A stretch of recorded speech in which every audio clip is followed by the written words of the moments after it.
gue mau kasih tahu, gue sama Akil mau ke rumah gue. Oke. Akila, tadi aku telepon Harry. Aku bilang kita ke rumah aku.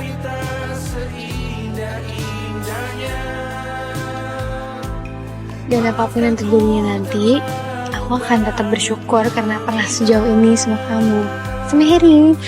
Tapi aku percaya kalau Harry dan Akila akan terus bersama. Bukan cuma 5 tahun ke depan, tapi 10, 15, bahkan 50 tahun ke depan. Dan kalau Akila nggak percaya, dia bisa pinjam keyakinannya Harry. Akila, ini aku, Harry.